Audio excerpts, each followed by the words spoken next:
Bonjour et bienvenue sur votre chaîne Vision Plus Télévision. Bipaya Pibolandara Basango. Il y a Mokanabino République démocratique du Congo, Masango, il y a politique, il y a social, pourquoi pas payer économie. Le Kolaboyebi, actualité politique et Zali dominé par l'état de siège Oyo et Pesame na province, il y a Ituri, il y a Nord Kivu. Nena yango lelo tokolobela pe tokolobela sous sujet mususu Oyo etali makam Oyo ezoleka na kati entre IGF na ndeko Matata Ponyo lever à immunité naie et ko salema ko salema te. Voilà pourquoi une fois de plus toye awa boye pande ko na mino o bolingaka mingi bolingaka makanisi naie oya lobaka penza makambo Oyo ye simba kamitema na bino na kombo ya ndeko Saint Thomas soki o monité kondimate. Bonjour Saint Thomas.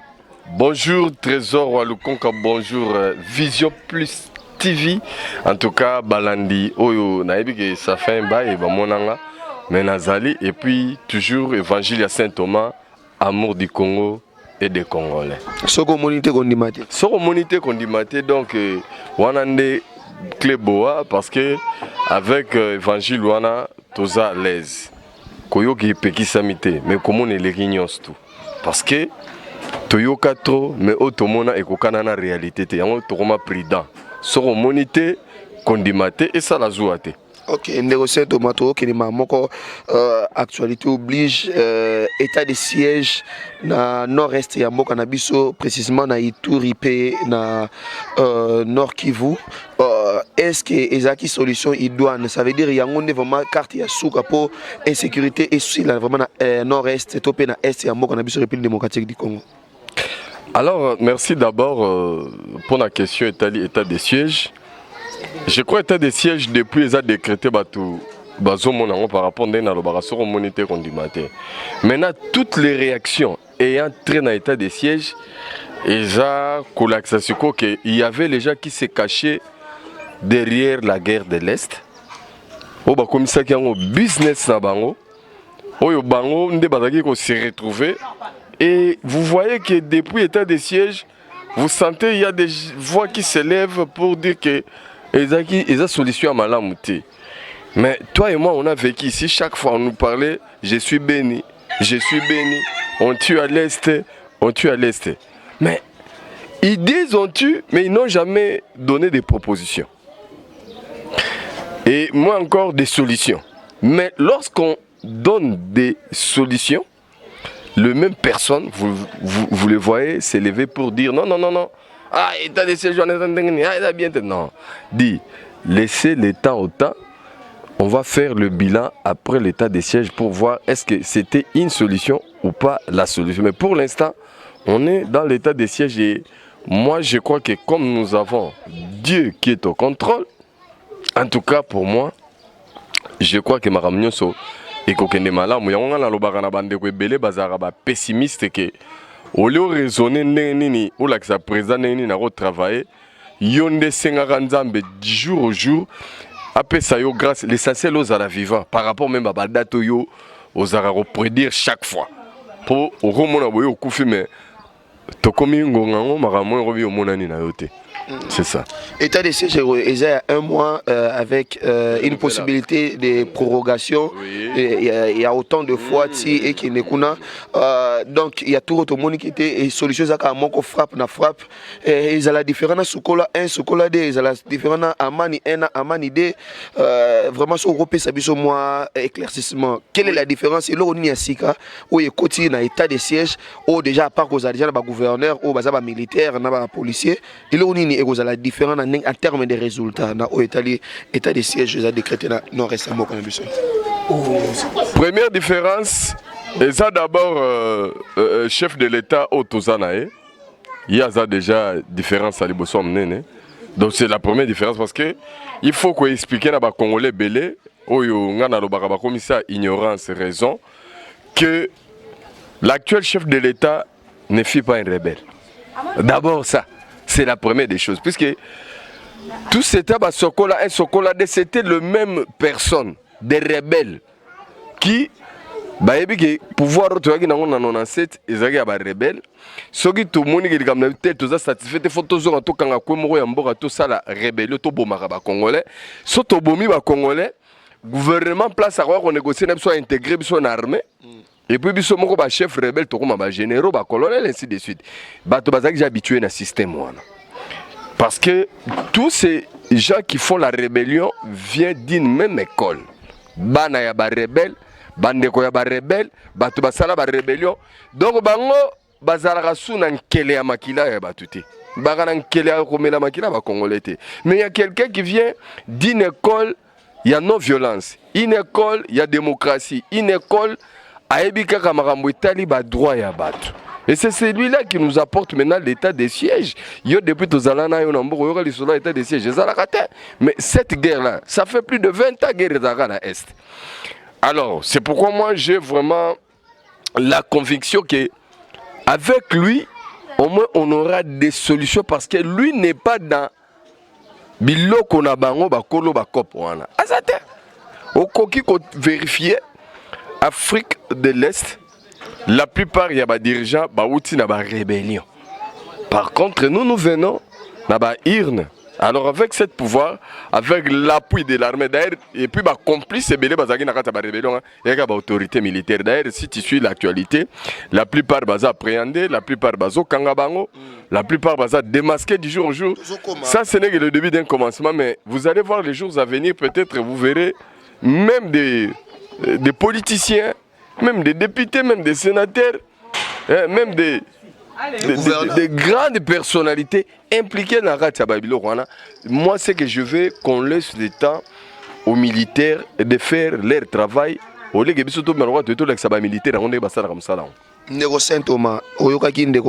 pense qu'on avait commenté avec toi cette actualité, on avait analysé sur ça. Ndeko Kodia Poanga Mbosso, président et Assemblée nationale. Plein, full. Alobaki qui était bazana fard moko na ba renseignement nyos. Et izaki koyebisa pe bandeko ba député o ya caucus ya est qui sengeli balongwa ba groupe armé parce que fard wana izaki déjà na ba renseignement. Vice-président nae Jean-Marc Akabound, vice-président Assemblée nationale, puis président AIA IDPS alobi qui était a confirmé qu'il m'a en termes en termes diplomatiques, la allégation des vrai. Est-ce que l'état de siège est la suite logique? Il y a Makamo au code Mbosso code à Lobaki, puis Amérique traite d'une façon polie. Est-ce que la suite n'a pas bien comment? Oui, oui. En tout cas, le président de l'Assemblée, la chambre basse, bazar n'a pas information, bazar au détenir. Mais tu sais, parfois, ceux qui va divulguer qui en rapidement, tu vas crier net, tu vas te mourir, yo. IGF atteindra à la justice. IGF a l'inspection. Est-ce qu'il y a Salim Salah n'a pas ce rapport? Maintenant, c'est la justice de se saisir. Mon monde nous demande la mouga, nous créons non, Haïti. Derrière, nous avons un IGF. Ça montre que c'est bon. D'ailleurs, mon président assemblée, sage qu'il était parce qu'il savait que l'état de siège de Koya, c'est que Banderobo s'est retiré. Mais avant le Belo, est-ce que l'état de siège est là qui est dans l'Assemblée nationale? Parce que c'est comme si dans Makambo Balobi ou dans l'état de siège, dans une ordonnance en Balobi, immunité et aux alalisus souté, privilège à juridiction ils allaient souté. Ça veut dire que ceux qui baillent bakouti on a quatre Makamwana, aux un secteur wana, bakouti na Makambo c'est une bakangomba la parce que immunité ils a déjà levé. Est-ce que c'est dans l'Assemblée nationale ou comment? Concernant l'Assemblée nationale comme telle. Sinon, au moins dans l'Assemblée nationale, lorsque le président avait pris cette option, Yakobel et la même député qui quittaient les groupes armés, souviens-toi, il y avait groupe, il y avait député à Nord Kivu. Na et tout, qui même qu'au siégé. Tu te souviens-toi, non? Oui. Au siégé. Et puis plus tard, il s'est rattrapé le rôle là-bas, mais Marabison a banché, Ronon Nengezana, 200 députés, Balobio, Barobo investiture au gouvernement. Et par après, tout le monde a besoin. Le problème, c'est quoi? Je t'ai toujours dit, trésor, depuis longtemps, que Maramoming et les Ganambo, à la base, ce sont des députés. Les députés. Ils ont la malam, ils ont la mais est-ce que les lots au tabato Saint-Thomas a raison tant que problème il y a encore FCC c'était des députés qui se sont rendus dans Kingarati pour Kabila topé sur majorité et que émanation de la population. Il y avait que, oui, il y avait que les députés qui pouvaient changer les choses. Par exemple, à Babat, qui était là-bas, en long. Et il suffit 100, 200, ballon en FCC, au moment FCC, on ne parlera plus d'FCC. Mais c'est ce qui est arrivé. Et les sonores se trouvent et on va nous tourner. Tout autour, il y a des députés. Maintenant, la plupart des députés ne savaient pas pourquoi ils sont élus. La plupart d'entre eux croyaient que le rôle de Toza Eli Boye, le rôle de Tokomi Eli, tu es l'intérêt privé, il y a des familles qui sont alors, c'est comme ça que actuellement, vite tout ce qui se passe maintenant, moko na moko, Tokomi ko sengane azongela sursaut patriotique. À travers sursaut patriotique, et comme ça, la mutu na mutu, a raisonnera sous libota o ya été, a raisonnera sous famille o ya été, mais a raisonnera par contre, nino yo, a raisonnera boulingo ya mboka, na yabande konaye ba congolais. C'est le plus important. On n'a pas des choses donc à propos. On n'a pas des choses. Donc, pour moi, je te dis tout simplement que l'état de siège, c'est une solution. Il y a problème où il s'agit de décennies. Et le peuple congolais a fait couler beaucoup de sang, mais sans que Yemoko Ndegone Congolais aille au souci.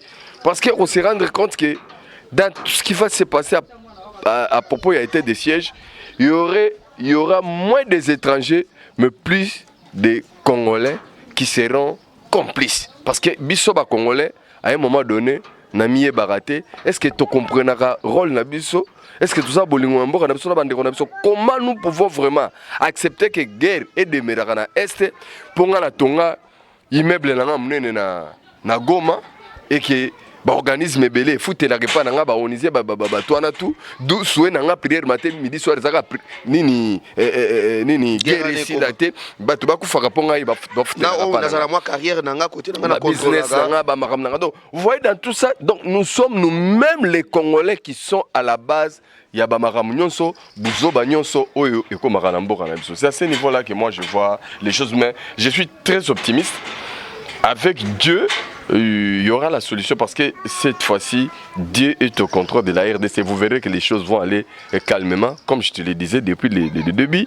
Que Batumi yo tangelanga, Bakomomi yo tangelanga, ngana mona ngote, mais on ngana loba na yo, on ngana ebisaka yo, des réalités marambuto mona. À un moment donné, vous avez peur de Kingakati, vous avez eu peur de FCC, vous avez eu peur des noms de gens. Mais je t'ai précisé à l'époque que non.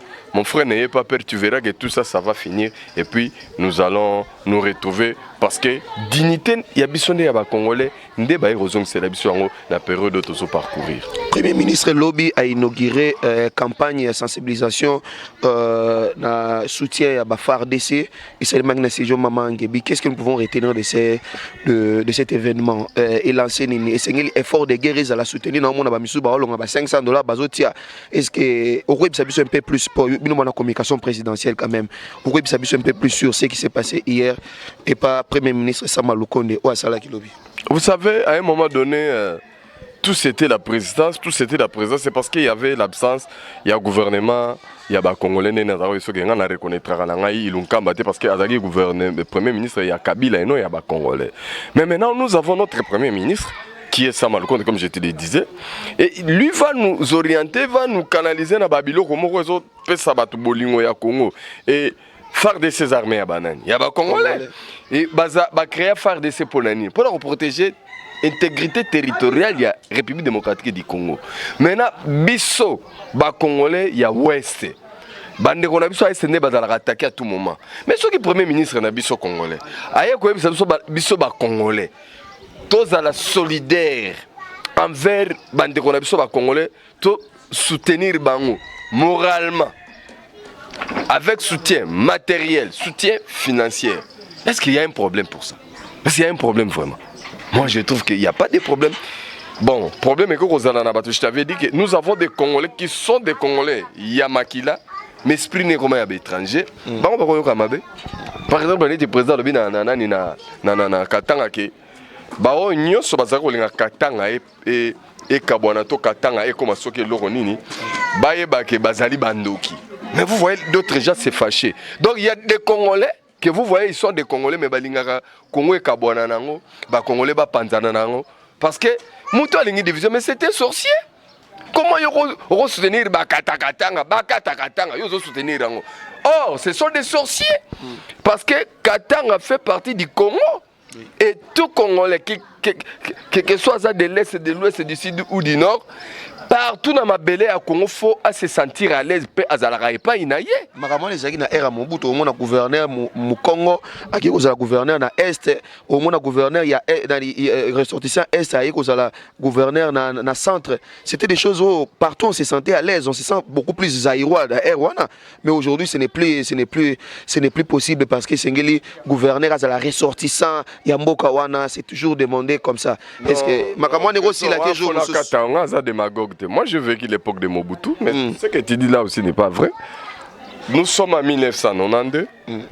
La conférence nationale souveraine s'est déroulée. Et un certain 15 août 1992, le fait Étienne Tshisekedi fit élu démocratiquement Premier ministre de la conférence nationale souveraine. Mais qu'est-ce qu'on a vu? C'est comme ce qu'on a vu en 2018, lorsque son fils fit élu président de la République, c'était la chasse aux Balouba. Il fallait tuer les Balouba qui sont dans les Bandundu, les frapper, les torturer, ils ne peuvent même pas se réjouir parce que dès qu'ils font ça, bazaba tribaliste. Et on a vécu la même chose dans Katanga sous Mobutu. Nos frères Balouba. Voilà. Donc, on se contredit. Donc, il y avait quand même un gouverneur, il y a Boka Moussoussou. C'est Koyagalo qui était. Koyagalo qui était de l'Équateur, gouverneur au Katanga, a comploté avec les ennemis de la République qui n'étaient pas contents pourquoi Étienne Tshisekedi a été élu à la conférence. Ils se sont convenus Bengana Balouba na Katanga. C'est sous Mobutu. C'est sous Mobutu. Donc, moi je pense que ce ne sont pas des exemples à donner. Ce qu'il nous faut maintenant, c'est bannir Bilo Ronabiswana ya Balouba, ya Bangala, ya Congo, ya Swahili, ya Batwa.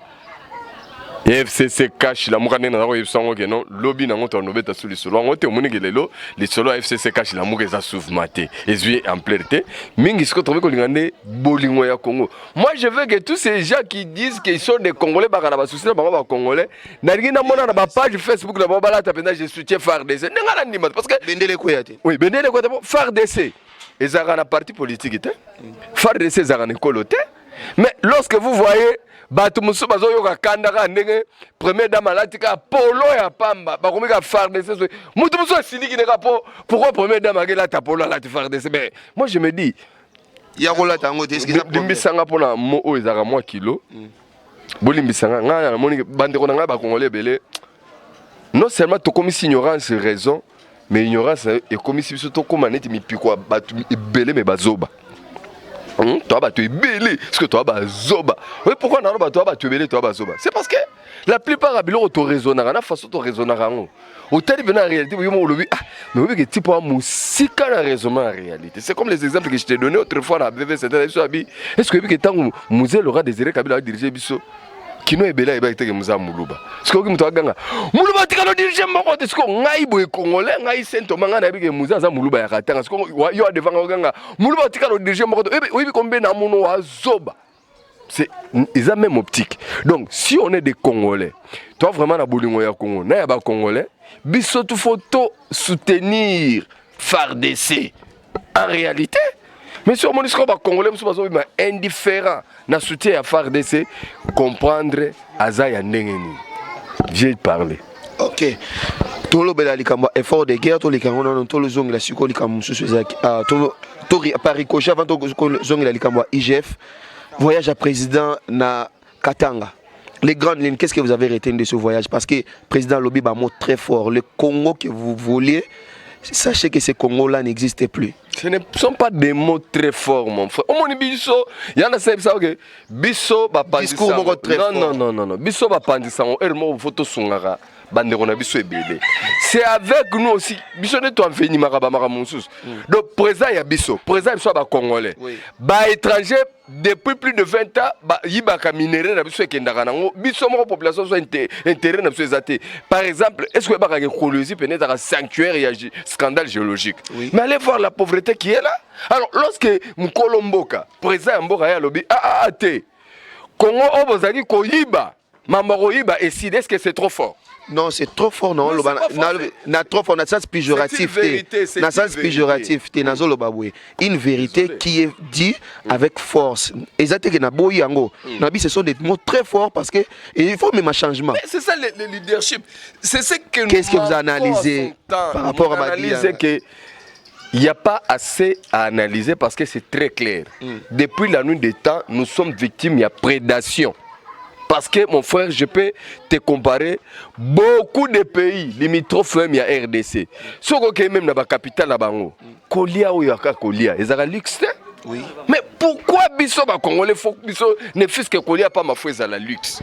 Ce côté la plupart des pays européens, américains, asiatiques, biso ba Congolais tous ay belé, voire même dans les pays africains. Tokenda kende belé et là on est Tokima, nzalat.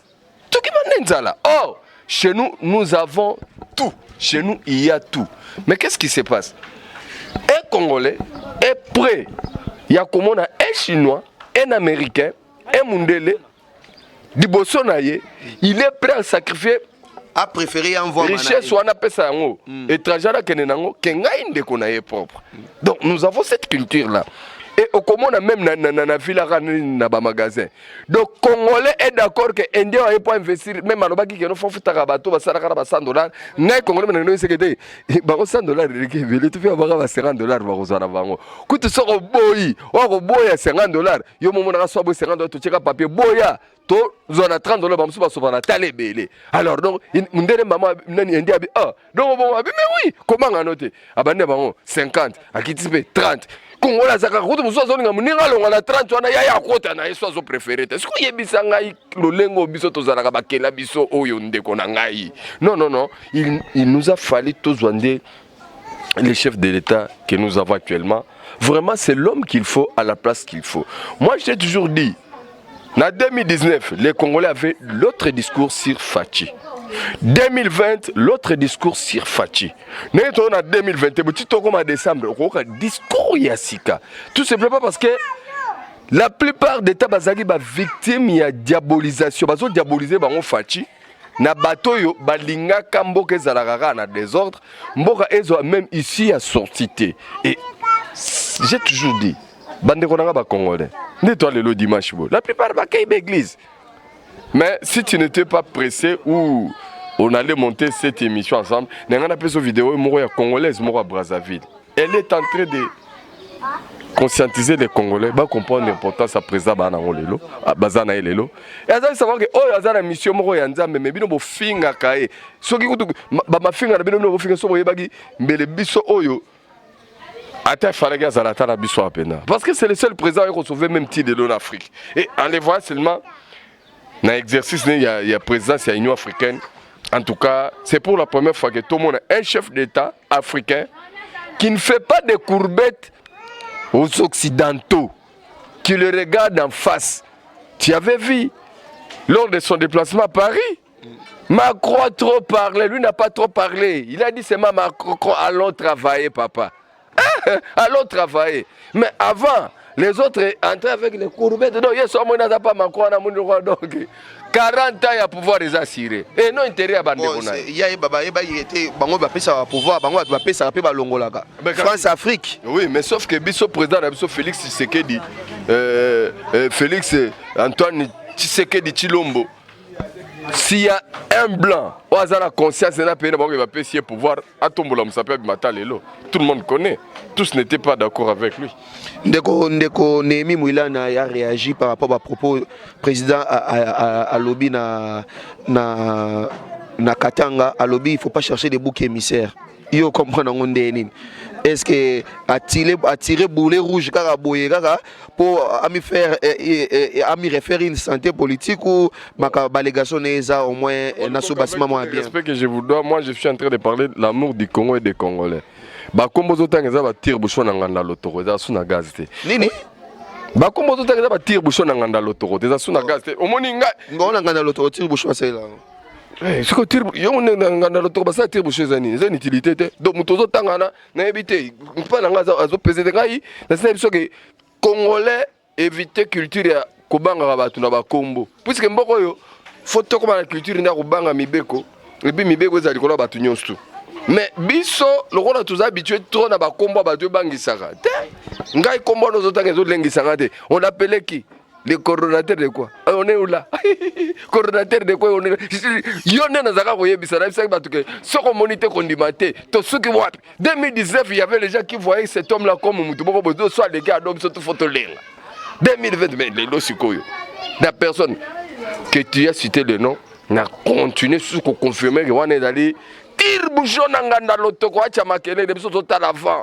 Tout à l'avant, Moussala était de siège au Sala, tout à l'avant, Moussala gouvernement congolais, et ça au Sala gouvernement, il y a Bawariance, il y a union sacrée. En tout cas, les Congolais, tant aux Aroyans, on a dit que tout ça la bilan fin juillet. Là, on avait fait des calculs au cas où ce gouvernement Bandak Moussala en avril, n'est-ce pas? Oui. Maintenant, c'est à la fin, il y a mois, il y a août, vous voyez, tout ça la bilan 100 jours.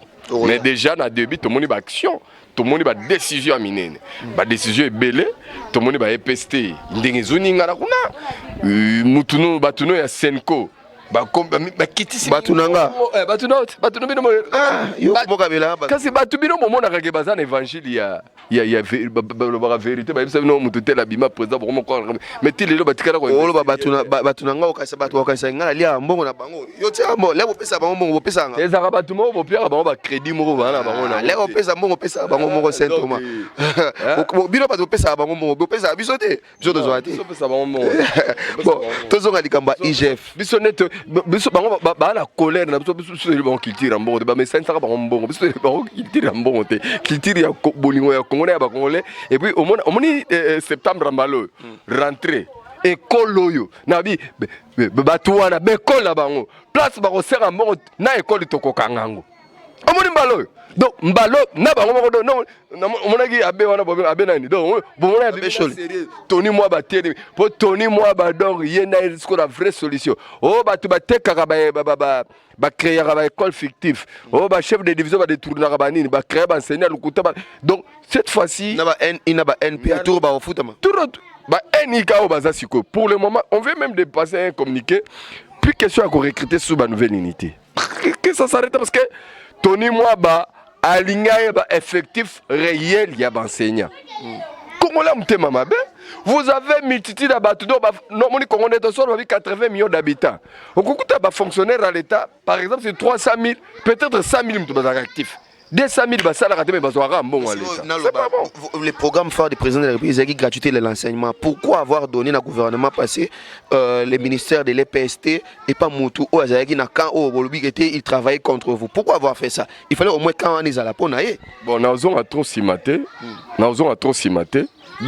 Na élection na biso zaki présidence, tout zaki primature, tout zaki parlementaire, on ne pouvait pas avoir ces ministères là parce que le pays a été on avait fait les cadeaux il y a payé pas à Joseph Kabila et donc les Congolais travaillaient avec la sous-traitance à Joseph Kabila. Comme il fallait terminer cette histoire-là, l'histoire là est terminée. Maintenant, le ministre Bazalé a une autorité morale comme telle.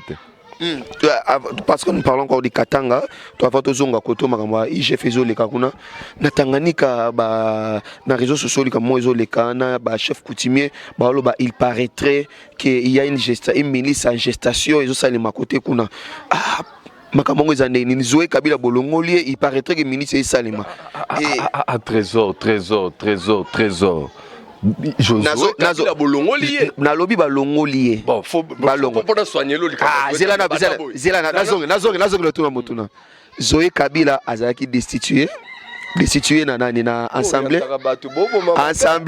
nationale et assemblée provinciale ya Tanganyika est destitué ndeko Zoé Kabila balobi ezalaki coup de maître ya Union sacrée, mais après on nous dit qu'il y a une milice Oyo est en gestation côté Kuna.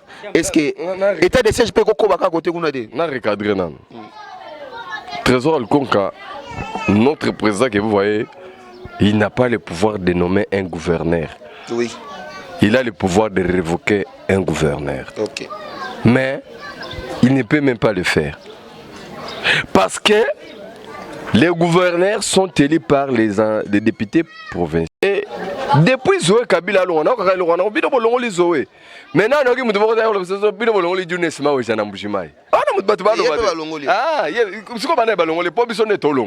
selon l'idée que tu avais. Non, c'est pourquoi il faut rectifier, il faut que Congolais. Donc Zoé Kabila, député, non. Oui, élire, on peut quand même député. Et puis l'Assemblée provinciale ya Congo gouverner donc et ça quand député député provincial parmi souhaiter que non na échéance électorale les mbalo yo ça la modification à la loi électorale et ça la gouverneur et ça la sénateur bato na tubiso moko za la élire on a suffrage universel parce que Modoyo et même esprit à corruption trop et après tant muto pied bino mbongo na ye akomi ko kanda bino po azala a pierre bino mbongo na ye tant mo sala pas gagner ba mbongo ne mamo bino moko suboke bono faut que toi longwa alors Rwanda le pays ne gagne rien, la population également ne gagne aussi rien. Alors pour moi c'est un souhait. Maintenant pour revenir dans les Kambaba milice, écoutez, yo solo landé na Saint-Thomas. Ngai biloko wana boyaka nango il paraît. Kla Kabila bazaki na toute une armée. Mais fallait pas monter armée contre biso non. Où est vos noms que vous citez ici, les gros noms John Numbiaza? Il fallait pas attendre sur le message taillé. Donc ici écoutez, moi je t'assure déjà. Au monde mboka oyo. Kopa il y a rébellion ici. Crois ce que je te dis. Amen. Je te dis que comme il y a maman rébellion à partir de Mboko Lelo, les a soutenu. Quoi nga? Muto ba rumeur na rébellion na e. Ba ko s'étouffer car on a raté ligue ne babande. Et donc moi matin. État de siège ne raisonnait pas ça par rapport à Qatar et Kosan. État de siège tout tient dans kana bastion mi balé autoébic kopezara kuna. Ya mo na résultat d'ici là. Ya on est na posa oloba. Mais toujours la soli kamba IGF. Qu'est-ce qui se passe entre l'IGF et Matata Pogno? Il ne se passe rien. Matata Pogno a porté, il ne se passe rien mais Matata Pogno a porté plainte contre l'IGF. Mais c'est une bonne chose. D'ailleurs, écoute, le rôle Sénézo mais la immunité, je veux que procès à Matata na IGF est démarré rapidement. Moi, on aura Matata sur la barre. Est-ce que Yemoko amitié na kati embuscade par rapport à plainte? Binoko tuna bomoni ba numéro tena ba scénario. De titre comme 2022. Ah, dans bomoni ba arrogante na borgeyete. Vous avez un grand voleur, ya banati Rwanda bazara Jean Rwanda. Mais dans le pays où tu es, tu as les gars qui minent. Bazamona juge le petit monsieur. Mais de l'autre, on a un résultat. Moi, mon problème, c'est que je voulais là où on est arrivé. Il y a les gens dans ces pays qui se croient que Baron va au-dessus à Nyonso. Et moi, je souhaitais, depuis la nuit d'état, que Mbo Cannabis toge et comme à l'écolo ya Mundoki. Et comme ils ont processus, ils ont état de droit processus. Tu vas voir Robano Secrétaire. Non, non, c'est raté. Si tu as commis ça Congolais qui n'ont un niveau que le transport est à 500 francs. Au lieu de continuer à venir chauffeur à 1000 francs. Au continuer à venir kimia. Pour démarrer, on va arriver au foutier. Tu vas venir à policier. Tu vas venir au tribunal. Nini non. Mutuka l'État a 500 francs. Tu peux aller à la police. Tu peux aller policier. Tu es OPJ, mais même si tu es à tribunal. Parce que nous avons peur de regarder dans le tribunal. Et pourtant, l'État des droits a pour un avantage de biso bateau tous à lésé, ba victime, bateau tout le monde a gagné. Kuna ngaso na kanga ngaba te, mbalo bazo sunga ba Congolais ba comme na niveau ba yebake. Mutu moko te na mokila tambola ya za jana mbongo moko ebela bombela justice kaka ke dès que problème faut te. Justice ezala rapport à batu nyonso. Justice za pona po sunga batu na mobola na mozangi soki mobola ana raison devant mutambongo ba condamner mutambongo et niveau tokene ngwana mais mutafundi IGF azala nde makasi na argument parce que IGF azaka justice argument na ba preuve IGF ane ezalo kola inspecteur bakiti une école morobo bakuti yo préfet école ozwa bana ya ba 3e péda 4e péda comme ça ba professeur ba pesa ba cours na ba école n'est-ce pas alors inspecteur on attend akei asali rapport na ye soki suspension ye yo sikoyo préfet école on ke funda sikoyo inspecteur wana na tribunal mais c'est une bonne chose. C'est une bonne chose. Moi j'attends. C'est pourquoi j'aime l'état des droits. Au moins j'attends que ma tata pone en lobby que à de la nani inspecteur général des finances ba commando ba gendo bomae. À tindele ba policier ba gendo et abine ba gendo na justice mais c'est une bonne chose. Justice ezali mutu na mutu ka ba argument vous allez belé. Luka ba avocat de kuda so bimi coupable ba condamné so bimi olongi. Ba quitter yo. C'est donc tout ça la justice. Au monité à bande qu'on a biso ba warara biso ya Congo et qui est rapide et puis bazao ka sekene tobomi ebo fide na on est tout ça trouble aussi mais événement eleki 28 condamnés à mort. Événement eleki maman était ba confession religieuse nyonso que soit toi na makamuto bunda te po tout rekomika justice so zaki tango wana ngeli kana ngo ba ne bindele ka enga suka na banquette oui bit Banquette. nge suka oh on va diligenter des enquêtes et AP silitaire Kabila pe ya dossier Kabila ti lelo pe silade ha ola kisanga msafi nazo lo baka sipo yo mutozo lo ba na lo bala yo na sina ebisa OK to se ba enquête c'est to pousa na rasto mona ba résultat état des droits ezali processus t'inquiète pas j'ai dit aux gens bosenga kanzambe grâce aux Alandais vivants pour remonter plus tard. L'État est là. Mais er bon peut to moni maso to moni to ni maté mais to moni yango nazo loba 13 immeubles bakangi yango bazoti yango vente aux enchères pour na mongo FPI bafuta te bakomo kanga bato makambo c'est comment pesa yo tout to ba no poata bandako monsieur bima bato bayiba obendeli yo so omoni l'État zawana l'État n'est pas avec l'État de ressources à faire la preuve. Regardez ça, qu'on va dans les réseaux sociaux comme tel a yibi, tel a détruité et sur les réseaux sociaux comme on a honoré un bande à Koufi a eu pouvoir à RDC à sauver RDC à Facebook. Tina n'enga Koufi ka kunokuna. Donc n'enke mulumba ndako kinke mulumba mis aux enchères, vente aux enchères. Pour azongisa mongo FPI te na mona obem yena couper baloba gete yena papa na biba zoka soki 10 millions bazongisa de est-ce que et considère yo soko zaka na ba preuve ndeko me baloba ngo c'est dit ngai na balobi te baloba ngai te pour bien information na te kisha semba ba rumeur parce que so que Joseph Kabila qui chauffeur de fa ya boy bato basiliki oh akosi oh siko mkolo likambo lobi ke ngai Tanzanie na vanda te Dar es Salaam na vanda te na vina ngai. Et puis, il y a profité quand il Joseph Kabila qui chauffeur à des fois. Des fois, ce maram tu rappelles ça, des fois, Joseph Aboula Ranango. Ou bien, Joseph Kabila dans la société à l'occasion de la voiture. Je crois qu'il y a photo chauffeur pour la voiture, Dar es Salaam, mais Marayo Bendeni. Donc, tout ça, moi, mon problème, tout ce qu'on appelle les sommes sous mon diriger mon côté.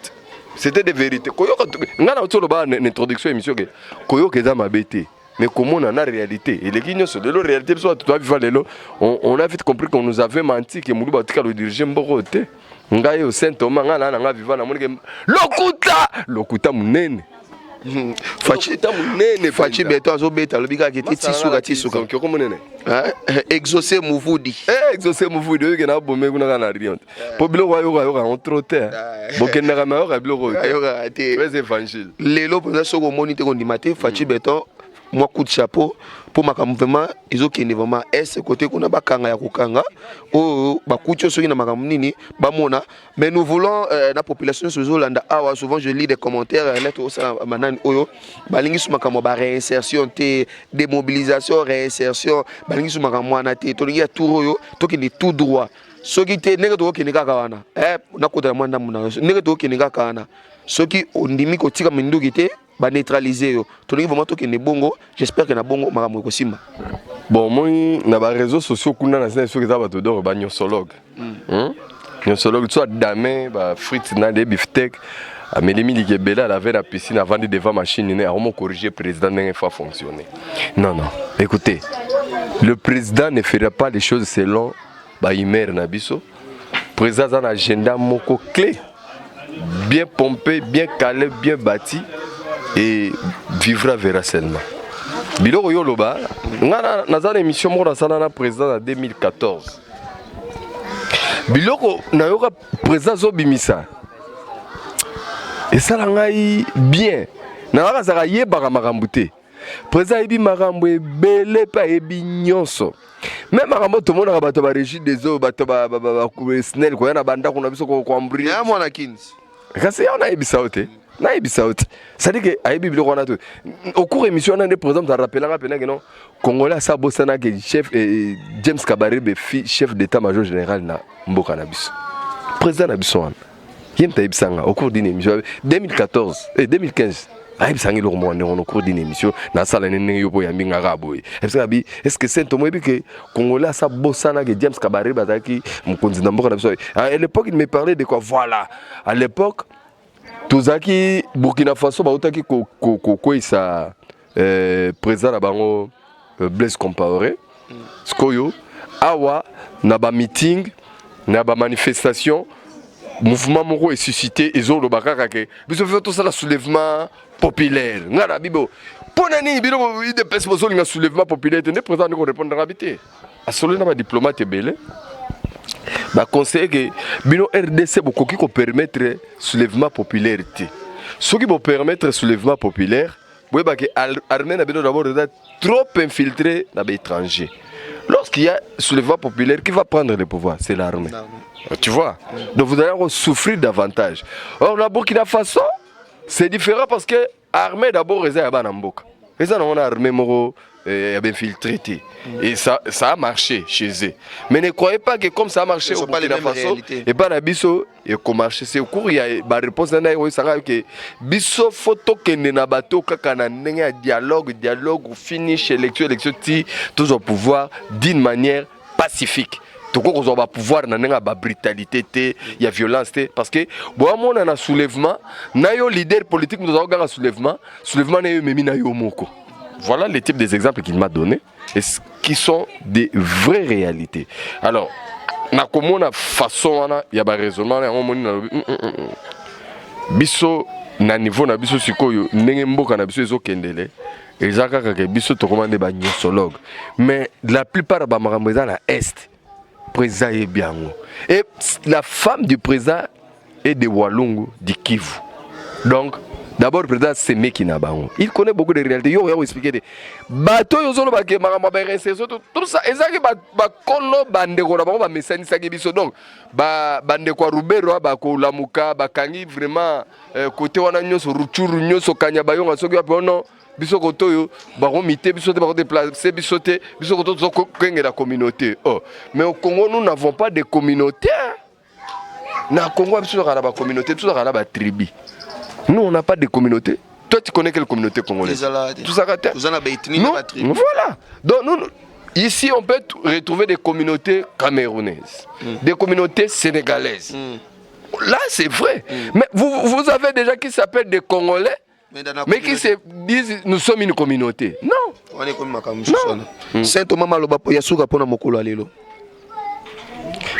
En tout cas, j'ai béni Dieu. D'abord pour un souffle de vie.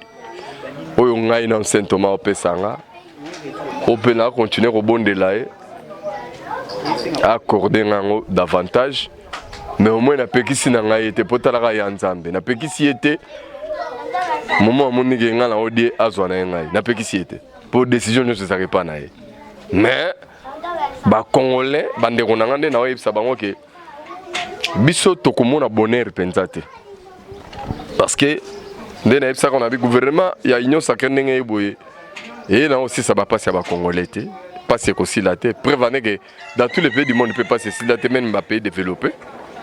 Mais seulement le gouvernement et retire la base et retire le jalon, il y a développement. Maintenant, si nous on ne verra pas ce bonheur, ça sera nos enfants et de nos petits enfants. C'est comme bateau basala l'Union européenne, balia éroté. Bato bango lia héros lelo bana na bango na bakoko na bango on est ba bilingue Union européenne mais Union européenne outi après ba guerre kili ba européen ba bomana fort ne bomona ka bango na po bomona lelo bango lia monemo ko na unité et talé le biso pe bah chef d'état au babandaki l'idée à Afrique comme un marché à libre échange. La plupart bah sont à pouvoir la plupart bah koufa mais bah chef d'état actuel bah qui ne peut pas matérialiser le qu'on a libre échange. Je te dis sur mon libre échange j'ai commis actif. La plupart des pays africains, Kinshasa, Congo en particulier, Congolais ont un pouvoir d'achat. Biloko est un prix abordable parce que vous verrez que la plupart des biloko est cher à ceux qui ont pays limitrophes à un fola. Moi ce que je veux dire, douane, balongoli biloko on a tout comme la libre échange. Au long de Afrique d'ici, ok comme en Égypte, na ba voie terrestre, ba voie navigable. Donc il y aura boom moro économique, il y a la classe moyenne robot dans tous les pays européens. Et je dis que je rêve même que un jour, surtout on va vivre en 2100. On va vivre en 2100. Mais peut-être qu'on va vivre en 2100. Français a poussé la Congolais pousse. Italien même les Congolais colis na mutu pena ke notikele na palais ndenge biso pe tokoma sala chibango bango to ba kosopa na pe koto po biso nde makambo po moni disese moi mke na beta biso na RDC par exemple tozana ba bien o eleki mbongo nyoso mundela simbi we ba kan ba bien opso to na mabele na so Congo ezali ebele to na ba bien ebele na musuno ne bani ko te na ba bien ba bien opso to na Congo eleki mbongo mundela simba parce que mundela kosa biso na enseignement à cause de ça matin après ça biso juste pour nous tromper avec le papier peint ezali dollar ezali euro ezali mbongo ezali neni un noir peut faire 15 ans pour ça la 5 tonnes d'or. À quoi qu'il ça là 15 ans, mais pas aura 5 tonnes d'or. Si comme on est 5 tonnes d'or, on va salir pendant 15 ans. Soit qu'il y a pas brada ou pas mundere, c'est 15 millions de dollars. On a sali 15 ans, on a 5 tonnes d'or. On a 5 tonnes. On a 15 millions de dollars. On a 15 tonnes d'or, 5 tonnes d'or à Kenango. Ngai mutu natikala kina 15 millions de dollars na peut-être n'est-ce pas ça 5 ans 7 ans tokomo beta masolo misusu là to sanini ici. Mais les 5 kilos d'or au mundela simba au bout il y a 10 ans 15 ans le même or wana mundela kotekango 100 millions de dollars. Nga somaka na 15 millions. Si on place mundela tengi les 5 kilos et 5 millions il y a 100 millions de dollars 5 kilos wana mutu atekeli yango abombisi suka pa na ye mundeli ezaka kuna pa na ye. En réalité c'est quoi? Ces gens sont en train de nous tromper arrêter biso nde bakolo biloko de biloko on bazo zonga pa na biso bakena nango babalusika les mêmes biloko biso batekeli ka biso lisusu plus cher encore. Or biso nde makambo parce que jour biso mo to comprendre que biso nde bakolo biloko bango nde fuba yana ba biloko na batekela biso yango biso souffrir souté. Parce que Mundele avaye la biso école. Mundele avaye la biso ba transformation bilo on nyons tout.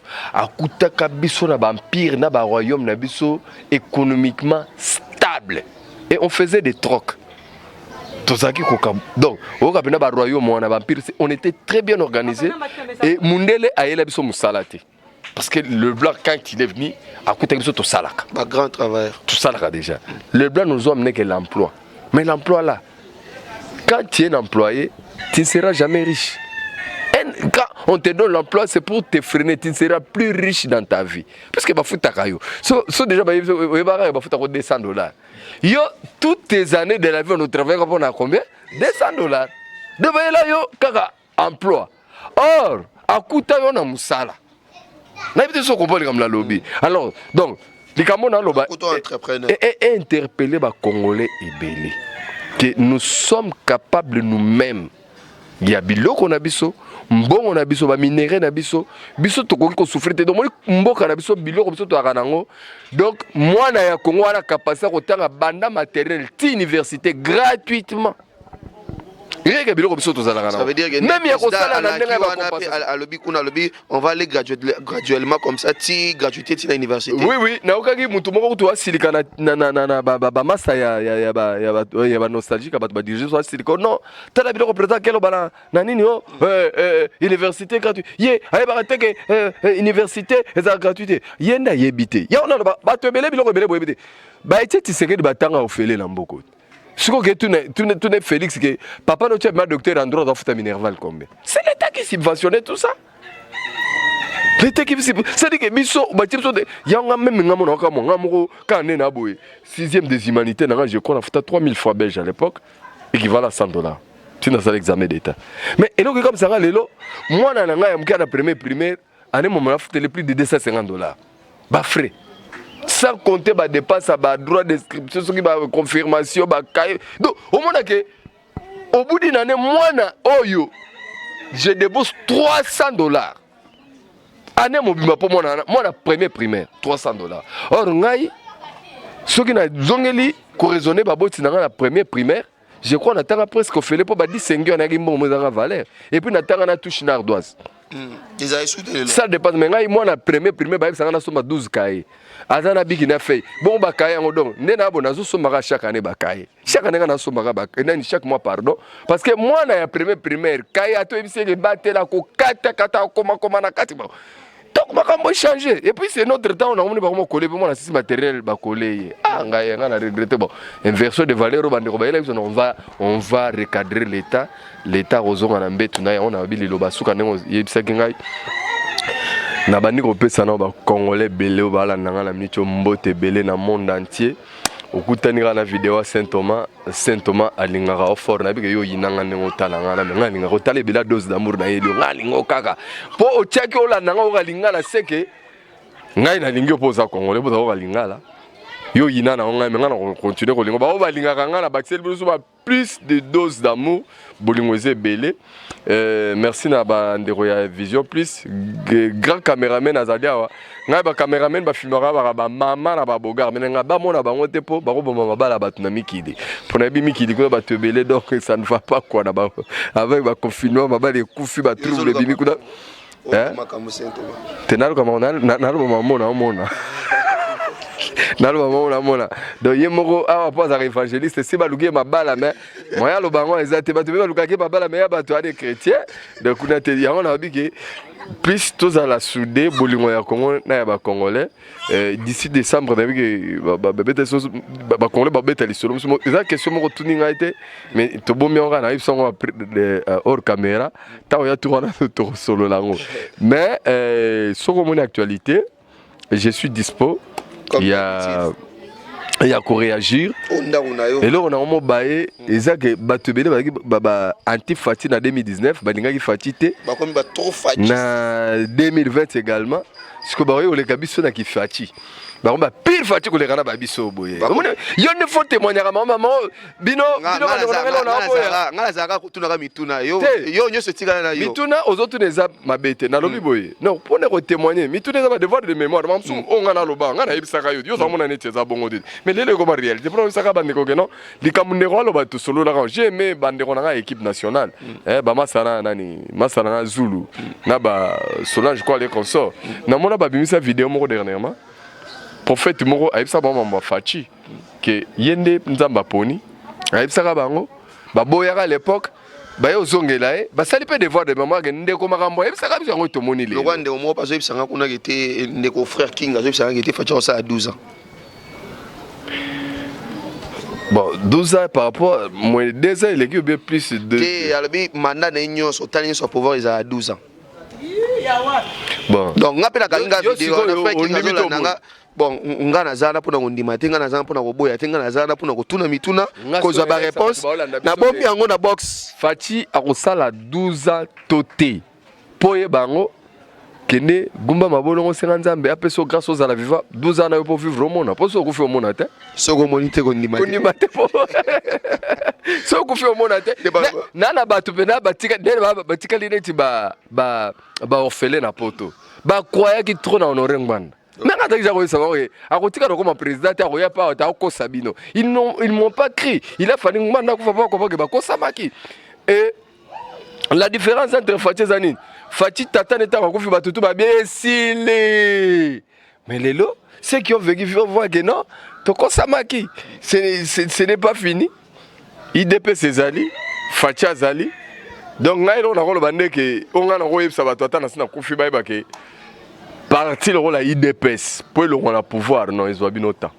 Vraiment, ato osili ato fâché. Et puis nana ba combat ba politicien na rotanga ke ba on ata ba sende ba tika na ba combat ba ko nambo te mais na otanga combat na bango prochainement.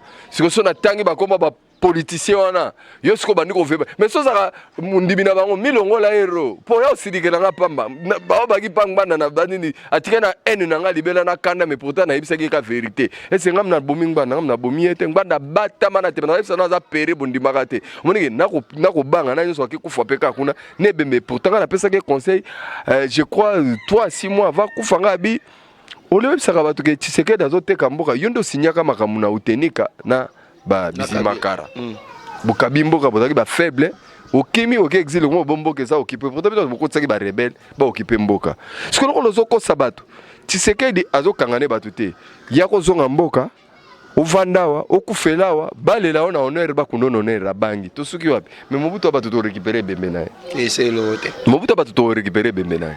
Merci Saint Thomas, merci Trésor Walukonka, merci na Masalangana. Exaucé Mouvodi. Exaucé Mouvodi na la grande équipe à Vision Plus TV. Et puis Mukolo Vision Plus TV, c'est un dans la Mikili. Bela Dinganga. Donc Momi Moko Kanom. Hein, il y a des gens qui Dinganga.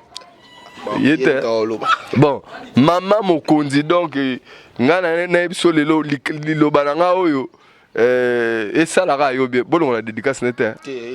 Bon, ngana ebiso bomoni mibali ebele kuna na poto basaki ba chaîne ba YouTube mebele kanga me kufa sikoyo na ko contredire bato balabaka basi batonga mboka te po mibali minene bome yo vena donc en charge donc c'est que wa vena mama et ba maman neti bino bana ba image ya ba maman Denise Nyakero donc on comprend ba femme moko bo bana capacité à diriger au même titre que mibali sikoyo ta bino so ba vena parité ngana ndimi neti yo bo so ba vena parité ngana ndimi na ngai mais ba mususu nde sikoyo ma front parité kufi mais ma biro c'est parité aux hommes. Bye. Toutes les mamans du monde du Congolais, de maman congolaise sur la peste non beauté. Non, maman va très important. Très important. Ma Denise et l'oroyo sali. Oui, mboro maman valera mais et l'oroyo sali. Quand on a attaqué polo faire des sana. Attends na soldat na sans frater na poche. Na ko bête ma ça c'est avec moi que maman la tingai. Tala de maman. En tout cas, toi, tu couple présidentiel bato basambela pour moi kosambela monsieur za complaisance kosambela monsieur ba hypocrisie moi za kosambela mo bino mona na miso na basala nzambe oki ba matatu les obi matina ba pays étranger mais non on n'a jamais vu ça dans notre pays donc Dieu est avec nous merci émission oyo na ebite ndenge lekela mais na pesika bato balaninga mbote po na boyi ko tanga ba kombo bato na ba mbote na komozola ngo ba problème. Merci beaucoup. Aussi cette émission était Bendele Koyate toujours liboso. Bendele Koyate soutient la FARDC Bokinega liboso Tina Souka. Et déjà, vous êtes accompagnés de nos prières et toute notre confiance. Yambala Oyo RDC, c'est le Congo qui gagne. Merci à vous tous qui nous avez soutenus qui nous avez suivis avec une attention soutenue. Joseph Ozouango toujours comme ça. FARDC toujours. Et qui n'est liboso. Check. C'est pas pareil. Ezara Boyelelo. Tozara Boye. FARDC qui n'est liboso. Ekoyate, Tolandi, président de la République, Tolandi, premier ministre, Tolandi, tout le monde. Vraiment, ma Congolais, nous sommes dans ma FARDC. Honneur. Vous avez suivi avec une attention soutenu cette émission. C'est à moi de vous dire merci. Si vous avez aimé ces images, dites merci à Exaucé Mouvodi qui était à la prise de vie. Merci à Jack Anangila qui est au montage et à la réalisation. Merci à Bela Dinga Gabosu de la dédicace. Je ne dirai pas encore plus. Saint-Thomas Lobi tellement belé. Merci à mon vieux Daninzi là, qui est de Dublin, qui est ici à Kinshasa. Bon séjour. Merci à vous tous qui nous suivez de partout. Maman Elisa, maman na Corneille, le sago pona bino, ba maman bino bozotonga, topesi bino longonya. Merci avec vous. Je vous retrouve très prochainement avec le même plaisir. D'ici là, portez-vous bien. Prenez soin de vous car chaque jour est une vie. Ciao.